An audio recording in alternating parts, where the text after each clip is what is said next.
privilege and distinct honor to introduce the 44th President of the United States of America, Barack H. Obama. We've been working on this inaugural address since December, tweaking it over the weekend. It's expected to last 21 minutes as we watch from the west front of the U.S. Capitol building on this January 21st.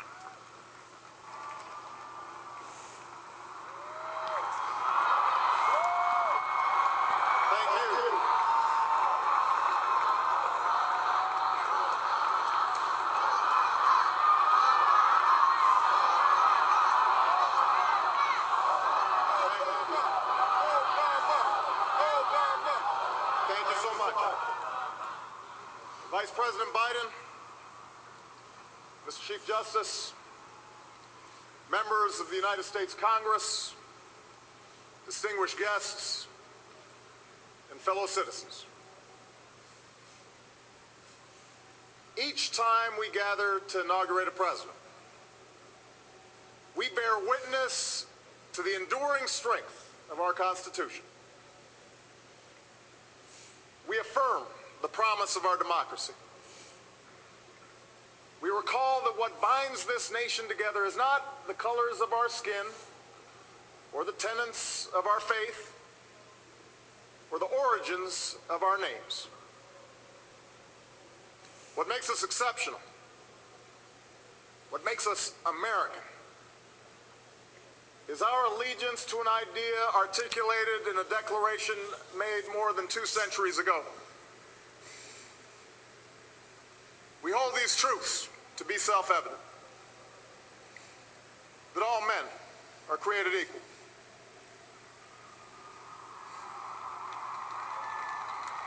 that they are endowed by their Creator with certain unalienable rights,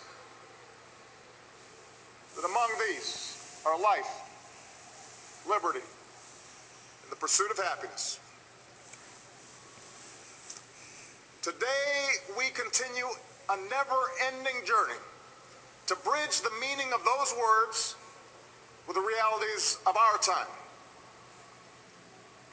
For history tells us that while these truths may be self-evident, they have never been self-executing.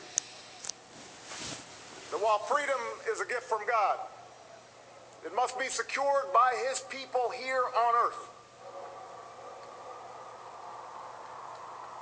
The patriots of 1776 did not fight to replace the tyranny of a king with the privileges of a few or the rule of a mob. They gave to us a republic, a government of and by and for the people, entrusting each generation to keep safe our founding creed. And for more than 200 years we have. Through blood drawn by lash and blood drawn by sword, we learned that no union founded on the principles of liberty and equality could survive half slave and half free. We made ourselves anew and vowed to move forward together. Together we determined that a modern economy requires railroads and highways to speed travel and commerce, schools and colleges to train our workers. Together we discovered that a free market only thrives when there are rules to ensure competition and fair play. Together we resolved that a great nation must care for the vulnerable and protect its people from life's worst hazards and misfortune. Through it all, we have never relinquished our skepticism of central authority, nor have we succumbed to the fiction that all society's ills can be cured through government alone. Our celebration of initiative and enterprise, our insistence on hard work and personal responsibility, these are constants in our character. But we have always understood that when times change, so must we. That fidelity to our founding principles requires new responses to new challenges. that preserving our individual freedoms ultimately requires collective action. For the American people can no more meet the demands of today's world by acting alone than American soldiers could have met the forces of fascism or communism with muskets and militias. No single person can train all the math and science teachers we'll need to equip our children for the future, or build the roads and networks and research labs that will bring new jobs and businesses to our shores. Now, more than ever, we must do these things together as one nation and one people.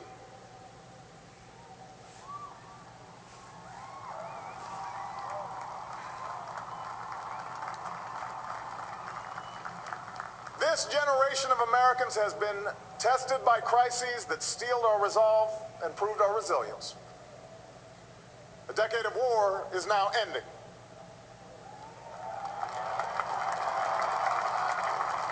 An economic recovery has begun. America's possibilities are limitless, for we possess all the qualities that this world without boundaries demands: youth and drive, diversity and openness, an endless capacity for risk, and a gift for reinvention.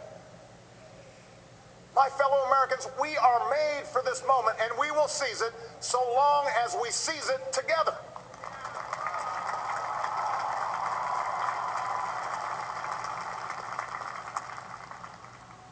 For we, the people, understand that our country cannot succeed when a shrinking few do very well and a growing many barely make it.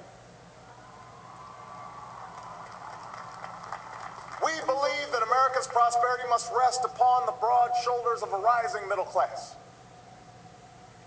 We know that America thrives when every person can find independence and pride in their work, when the wages of honest labor liberate families from the brink of hardship. We are true to our creed when a little girl born into the bleakest poverty knows that she has the same chance to succeed as anybody else because she is an American, she is free, and she is equal not just in the eyes of God, but also in our own.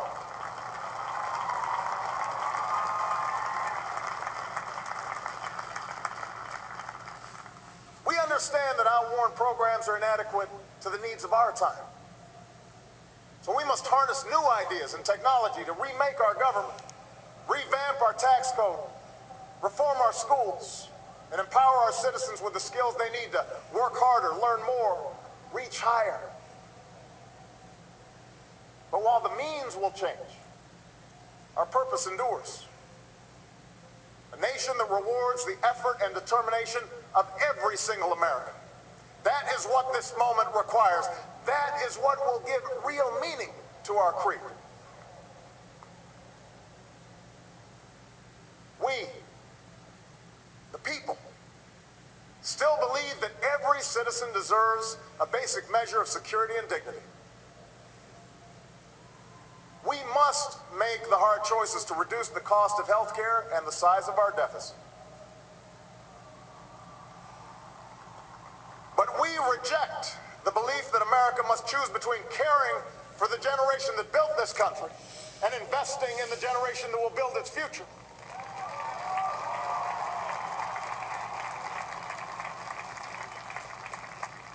For we remember the lessons of our past, when twilight years were spent in poverty and parents of a child with a disability had nowhere to turn. We do not believe that in this country freedom is reserved for the lucky or happiness for the few. We recognize that no matter how responsibly we live our lives, any one of us, at any time, may face a job loss or a sudden illness or a home swept away in a terrible storm. The commitments we make to each other through Medicare and Medicaid and Social Security, these things do not sap our initiative, they strengthen us.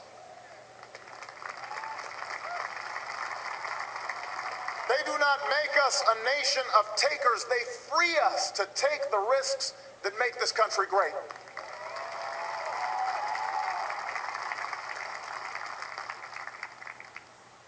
We, still believe that our obligations as Americans are not just to ourselves, but to all posterity. We will respond to the threat of climate change, knowing that the failure to do so would betray our children and future generations.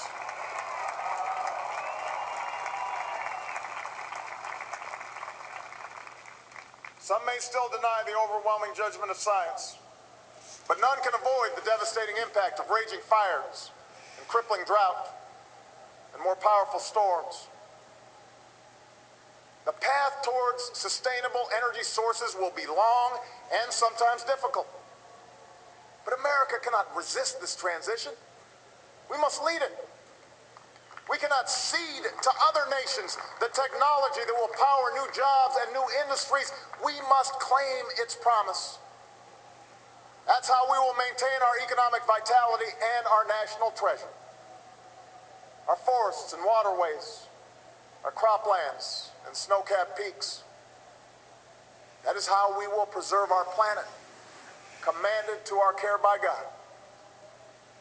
That's what will lend meaning to the creed our fathers once declared.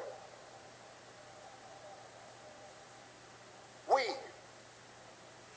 the people, still believe that enduring security and lasting peace do not require perpetual war.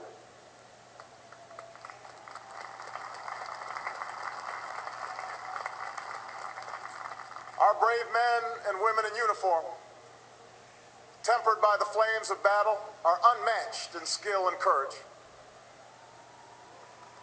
Our citizens, seared by the memory of those we have lost, know too well the price that is paid for liberty. The knowledge of their sacrifice will keep us forever vigilant against those who would do us harm. But we are also heirs to those who won the peace and not just the war, who turned sworn enemies into the surest of friends, and we must carry those lessons into this time as well. We will defend our people and uphold our values through strength of arms and the rule of law.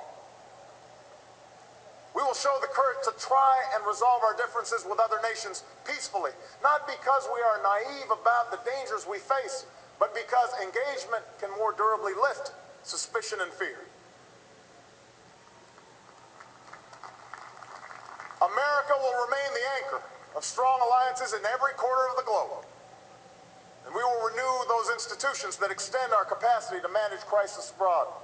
For no one has a greater stake in a peaceful world than its most powerful nation. We will support democracy from Asia to Africa, from the Americas to the Middle East, because our interests and our conscience compel us to act on behalf of those who long for freedom. And we must be a source of hope to the poor, the sick, the marginalized, the victims of prejudice, not out of mere charity, but because peace in our time requires the constant advance of those principles that our common creed describes: tolerance and opportunity, human dignity, and justice. We, the people, declare today that the most evident of truths, that all of us are created equal, is the star that guides us still. Just as it guided our forebears through Seneca Falls and Selma and Stonewall, just as it guided all those men and women, sung and unsung, who left footprints along this great mall, to hear a preacher say that we cannot walk alone, to hear a king proclaim that our individual freedom is inextricably bound to the freedom of every soul on earth.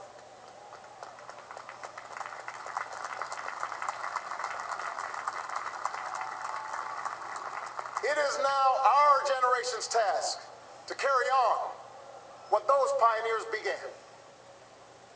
For our journey is not complete until our wives, our mothers, and daughters can earn a living equal to their efforts.